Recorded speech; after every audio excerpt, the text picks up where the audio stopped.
দেশ ধ্বংসের খেলায় নেমেছে বিএনপি জামায়াত জোট, প্রধানমন্ত্রী শেখ হাসিনা।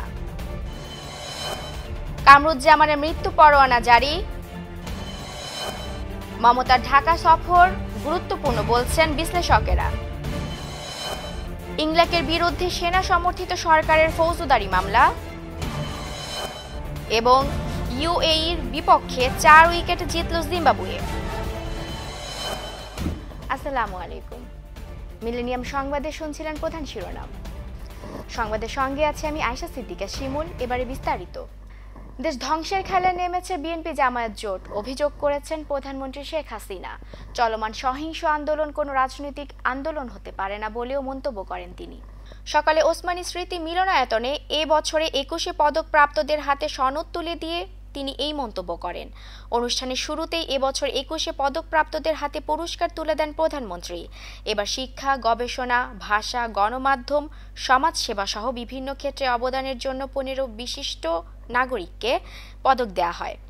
পদক প্রদান শেষে দেয়া বক্তব্যে প্রধানমন্ত্রী আরও বলেন, ভেঙে চুরমার করে দেওয়া, তাদের আগুনে পুড়িয়ে সেই স্বপ্নকে পুড়িয়ে দেওয়া, এটা কোন ধরনের রাজনীতি? এটা কোনো রাজনীতি না। দেশটাকে যখন একটু এগিয়ে নিয়ে যাচ্ছি তখন এই দেশে ধ্বংসের পথে ঠেলে দেওয়ার যে অপচেষ্টা, এটা কখনোই সহ্য করা যায় না। কারণ রাজনৈতিক ভুল সিদ্ধান্তের কারণে, তার নিজের ব্যর্থতার কারণে দায় চাপবে বাংলাদেশের মানুষের উপর, আর তাদেরকে এইভাবে মরতে হবে, এটা কখনো মেনে নেওয়া যায় না। এটা কি আন্দোলন, কোন ধরনের আন্দোলন, সেটা আমরা বুঝি না। গোপন জায়গা থেকে একটা ঘোষণা আর পেট্রোল বোমা দিয়ে পুড়িয়ে মানুষ হত্যা করা, অথবা আগুন দিয়ে মানুষ পুড়িয়ে মারা, একটা দেশকে সম্পূর্ণ ধ্বংস করার খেলায় জন্য মেতে উঠেছে। বিভিন্ন ক্ষেত্রে অবদানের স্বীকৃতি স্বরূপ 21 পদক 2015 জন্য মনোনীত হন 15 জন বিশিষ্ট নাগরিক। তাদের মধ্যে সাংবাদিকতায় কামাল লোহানী, ভাষা ও সাহিত্যে দ্বিজেন শর্মা ও মুহাম্মদ নুরুল হুদা, গণমাধ্যমে ফরিদুর রেজা সাগর এবং শিল্পকলায় এস.এ. আবুল হায়াত, আব্দুর রহমান বয়াতি মরণোত্তর ও এটিএম শামসুজ্জামান মনোনীত হন। এছাড়া ভাষা আন্দোলনে পিয়ারু সর্দার মরণোত্তর, গবেষণায় আবুল কালাম মোহাম্মদ জাকারিয়া, শিক্ষায় সনৎ কুমার সাহা, সমাজসেবায় ঝর্ণাধারা চৌধুরী, শ্রীমৎ সত্যপ্রিয় মাহাথের, অধ্যাপক ডক্টর অরূপ রতন চৌধুরী 21 পদক পান। এদিকে মুক্তিযুদ্ধ ক্ষেত্রে অধ্যাপক মোহাম্মদ মজিবুর রহমান দেবদাসকে এবছর 21 পদক দেওয়া হয়। দেশে কোনো আন্দোলন নেই, নৈরাজ্য চলছে বলে মন্তব্য করেছেন আওয়ামী লীগের সভামণ্ডলীর সদস্য মোহাম্মদ নাসিম। বুধবার বিকেলে ধানমন্ডিতে আওয়ামী লীগ সভানেত্রীর কার্যালয়ে ঢাকা মহানগর আওয়ামী লীগ ও ঢাকার সংসদ সদস্যদের সঙ্গে বৈঠক শেষে সংবাদ সম্মেলনে তিনি এই মন্তব্য করেন। কোনো আন্দোলন দেশে নাই, এখন দেশে নৈরাজ্য আছে, মানুষ পুরানো আছে। কোথায় হরতাল হচ্ছে বলেন, কোথায় অবরোধ হচ্ছে বলেন? যে কোনো সময় চাইতে এখন ঢাকায় শহরে যানজট। অনেকে আকাঙ্ক্ষা প্রকাশ করতে পারে, কিন্তু আমাদের যে সিদ্ধান্ত আছে, ওই দানবীয় শক্তি যারা খুন করেছে মানুষকে, যারা শিশুকে হত্যা করেছে, অগ্নিদগ্ধ করেছে, তার সঙ্গে কোনো সংলাপ হবে না। 71 মানবতা বিরোধী অপরাধে মৃত্যুদণ্ডপ্রাপ্ত জামায়াত নেতা কামরুজ্জামানের মৃত্যু পরোয়ানা জারি করেছেন ট্রাইব্যুনাল। দুপুরে ট্রাইব্যুনাল 2 এ মৃত্যু পরোয়ানা জারি করে। এর আগে রেজিস্ট্রার অফিস থেকে ট্রাইব্যুনালে রায়ের পূর্ণাঙ্গ কপি দাখিল করা হয়। পরোয়ানা কেন্দ্রীয় কারাগারে নিয়ে যাওয়া হয়েছে। আজই পরোয়ানা পড়ে শোনানো হবে বলে জানিয়েছেন জেল সুপার। বুধবার কামরুজ্জামানের ফাঁসির পূর্ণাঙ্গ রায় প্রকাশ করা হয়। বর্তমান সহিংস ঘটনার মামলা নিষ্পত্তিতে অ্যান্টি টেরোরিজম ট্রাইব্যুনাল গঠন করা হবে বলে জানিয়েছেন আইনমন্ত্রী অ্যাডভোকেট আনিসুল হক। দুপুরে সচিবালয়ে ইউরোপীয় ইউনিয়নের প্রতিনিধি দলের সাথে বৈঠক শেষে আইনমন্ত্রী সাংবাদিকদের কাছে এ কথা জানান। এ সময় তিনি আরও জানান, বাংলাদেশের মানবাধিকার পরিস্থিতি নিয়ে শীঘ্রই ইউরোপীয় ইউনিয়ন একটি বিবৃতি দেবে। এখন পর্যন্ত অ্যান্টি টেরোরিজম স্পেশাল ট্রাইব্যুনাল নাই, গঠন করা হয় নাই। কিন্তু এই অপরাধগুলি যখন সংগঠিত হচ্ছে, গঠন করার জন্য যে পদক্ষেপ আমরা নিচ্ছি, তার পাশাপাশি এই মামলাগুলিকে অগ্রাধিকার দেওয়ার জন্য, যেহেতু আইনের বিধান আছে যে এই বিজ্ঞ দায়রা জজ অথবা বিজ্ঞ অতিরিক্ত দায়রা জজ এটা করতে পারবেন, তাদেরকে এই মামলার বিচার কার্য করার জন্য একটা দায়িত্ব দেওয়ার জন্য ব্যবস্থা করা হয়। ভারতের পশ্চিমবঙ্গের মুখ্যমন্ত্রী মমতা বন্দ্যোপাধ্যায় ঢাকায় আসছেন আজ। এটি তার শুভেচ্ছা সফর হলেও বাংলাদেশের জন্য তা বেশ গুরুত্বপূর্ণ বলে মনে করছেন আন্তর্জাতিক সম্পর্ক বিশ্লেষকেরা। 2011 সালে ভারতের তৎকালীন প্রধানমন্ত্রী ডক্টর মনমোহন সিং এর সঙ্গে ঢাকায় আসেননি। তার সেই না আসা এবং প্রত্যক্ষ বিরোধিতায় বহুল আলোচিত তিস্তা নদীর পানি বন্টন চুক্তি পড়ে অনিশ্চয়তায়, যা আজও ভারত বাংলাদেশের অন্যতম অমীমাংসিত ইস্যু। মাঝের সময়টা পশ্চিমবঙ্গের মুখ্যমন্ত্রী মমতা বন্দ্যোপাধ্যায়ের অবশ্য খুব একটা ভালো কাটেনি। সারদা কেলেঙ্কারির কালিমা স্পর্শ করেছে, জামায়াতের সঙ্গে তার দলের যোগাযোগের বিষয়টি নানা মহলে আলোচনায় আসে। এসব পেছনে ফেলে তিনি আসছেন বাংলাদেশ সরকারের আমন্ত্রিত অতিথি হয়ে, যোগ দেবেন আন্তর্জাতিক মাতৃভাষা দিবসের অনুষ্ঠানে। আর এই আশাতেই আশাবাদী ঢাকা। সীমান্ত চুক্তি ইস্যুতে মমতার মন গলেছে। সব ঠিক থাকলে আগামী মার্চে ভারতের সংসদে সংবিধান সংশোধন বিল পাশের মধ্য দিয়ে খুলে যেতে পারে এই বিষয়ক জট। সফর তাতে সব সমস্যার সমাধান হয়ে যাবে তা নয়, কিন্তু যেহেতু উনি আসেননি এবং এখন আসছেন, সেটাকে আমার মনে হয় ভালো করে দেখতে হবে। এটা করে আমাদের মধ্যে যে আদান প্রদান, আলাপ আলোচনা, সেটার একটা পথ খোলা হলো। এইরকম এক্সচেঞ্জ, আসা যাওয়া, কথা বলা, এটা ইম্পর্টেন্ট। এটা খুবই ইম্পর্টেন্ট, দুই দেশের জন্য ইম্পর্টেন্ট। যত আদান প্রদান হবে, যত খোলাখুলি আলাপ হবে, ইট ইজ বেটার। অনেক পেন্ডিং কাজ আছে, এই পেন্ডিং কাজগুলো এখন সেরে ফেলা উচিত। আমাকে পানিই পাচ্ছি না আমি ঠিক মতন, আমি আমার ছিটমহল পাচ্ছি না, তো আমার কনফিডেন্স কোথায়? এটা দিতে হবে তো তাদেরকে, আর এতদিন তো লাগার কথা না। ভারত তো একটা ফেডারেল গভর্নমেন্ট, সেখানে যেমন কেন্দ্রীয় সরকারের গুরুত্ব আছে, আবার যে অঙ্গরাজ্যগুলো আছে তাদেরও একটা গুরুত্ব আছে। অতএব আমি বলবো এটাকে আমাদের পজিটিভলি দেখা দরকার। ঢাকায় আসার পর 21শে ফেব্রুয়ারির অনুষ্ঠান ছাড়াও অনানুষ্ঠানিক কয়েকটি বৈঠকে যোগ দেবেন পশ্চিমবঙ্গ মুখ্যমন্ত্রী মমতা। দেশের চলমান রাজনৈতিক অবস্থা বিবেচনায় নিয়েই 21শে ফেব্রুয়ারির আন্তর্জাতিক মাতৃভাষা দিবসে কেন্দ্রীয় শহীদ মিনার ও এর আশেপাশে র্যাবের পক্ষ থেকে নিরাপত্তা ব্যবস্থা নেওয়া হবে।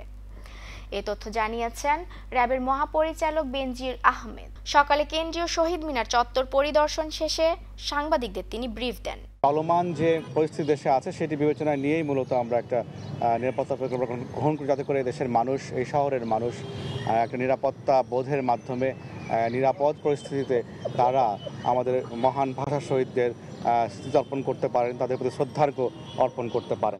গাজীপুরের কালিয়াকৈরে যমুনা ইলেকট্রনিক্সের একটি কারখানায় ভয়াবহ আগুনে 20,000 ফ্রিজ ও 5,000 টেলিভিশন পুড়ে গেছে।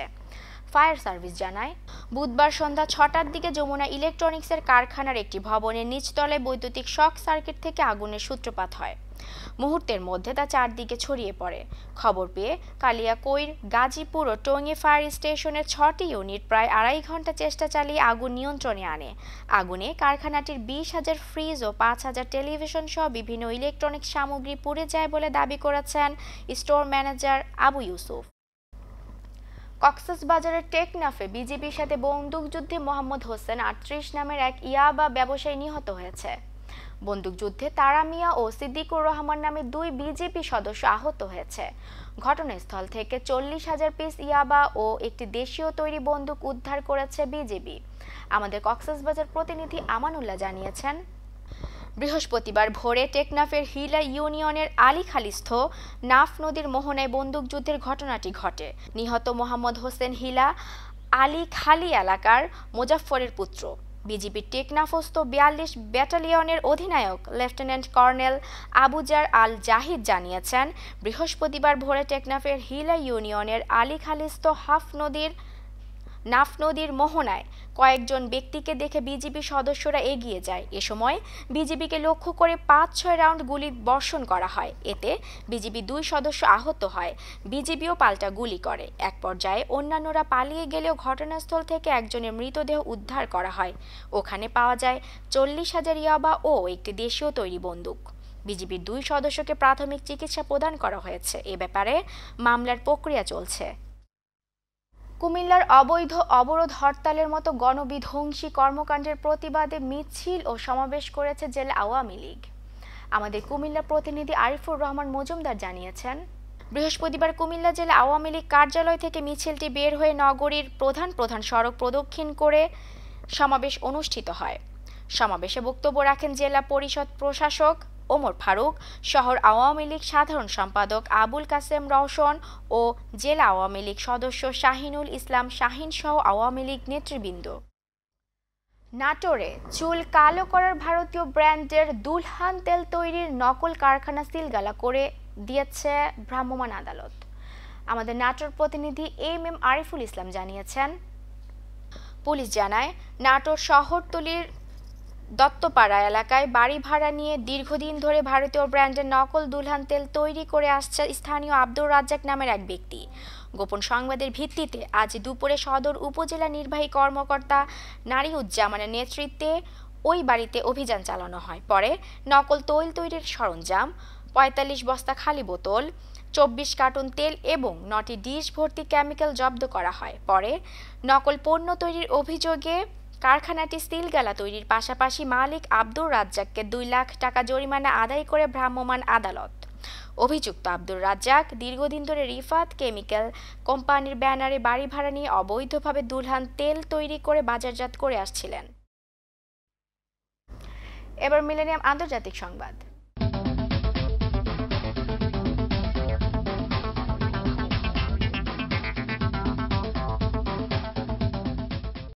থাইল্যান্ডের ক্ষমতাচ্যুত প্রধানমন্ত্রী ইংলাক সিনাওয়াত্রার বিরুদ্ধে ফৌজদারি মামলা দায়ের করেছে দেশটির সেনা সমর্থিত সরকার। বৃহস্পতিবার বিবিসির এক প্রতিবেদনে বলা হয়, বিতর্কিত চাল ভর্তুকি প্রকল্পে দুর্নীতির অভিযোগ এনে থাই অ্যাটর্নি জেনারেল এই মামলা দায়ের করেন। এতে দোষী সাব্যস্ত হলে ইংলাকের ১০ বছরের জেল হতে পারে। দেশটির উচ্চ আদালত আগামী ১৯শে মার্চ এই মামলা রায় দিতে পারেন বলে জানা গেছে। গত মাসে একই অভিযোগে সেনা নিয়ন্ত্রিত আইনসভা ইংলাক সিনাওয়াত্রাকে অভিশংসিত করে তাকে ৫ বছরের জন্য রাজনীতিতে নিষিদ্ধ করে। এর আগে গত বছরের মে মাসে আন্তর্জাতিক বাজারের চেয়ে বেশি দামে কৃষকদের কাছ থেকে চাল কিনে সরকারি অর্থ অপচয়ের অভিযোগে ইংলাককে প্রধানমন্ত্রীর পদ থেকে অপসারণ করেন আদালত। এবার মিলেনিয়াম খেলার সংবাদ।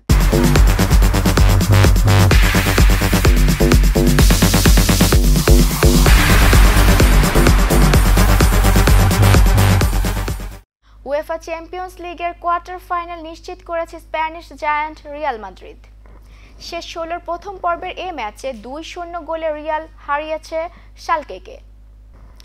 এর মাধ্যমে টুর্নামেন্টের চলতি আসরে টানা ১০ জয় পেয়েছে আনচেলত্তির দল। শালকের মাঠে প্রথমার্ধে দলকে এগিয়ে দিয়েছেন ক্রিস্টিয়ানো রোনালদো। ২৬ মিনিটে ড্যানিয়েল কারভাজেলের ক্রস থেকে দারুণভাবে মাথার স্পর্শে জালে বল জড়িয়েছেন পর্তুগিজ অধিনায়ক। এর মাধ্যমে ৪ ম্যাচ পর গোলের দেখা পেয়েছেন ফিফা ব্যালন ডিওর জয়ী রোনালদো। শুধু গোলই করেননি, ছন্দে ফেরা রোনালদো ৭৯ মিনিটে তার বানিয়ে দেওয়া বল থেকে গোল করেছেন মার্সেলো। বাকি সময় গোল হয়নি। এবার আইসিসি বিশ্বকাপ ক্রিকেট ২০১৫ এর সংবাদ।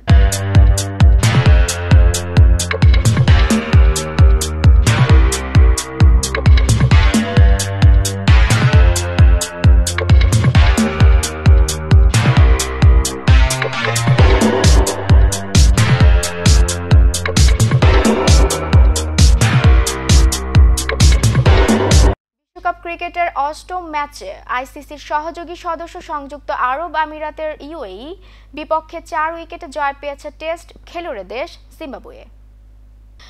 ইউএইর দেয়া ২৮৬ রান তাড়া করতে জিম্বাবুয়ে ৪৮ ওভারে ৬ উইকেট হারিয়ে ২৮৬ রান তুলে নেয়। জিম্বাবুয়ে দলের শেন উইলিয়ামসের ৪৩ রানে ২ উইকেট এবং ৬৫ বলে ৭৬ রানের অলরাউন্ড পারফর্মে তাকে ম্যাচ সেরা করা হয়।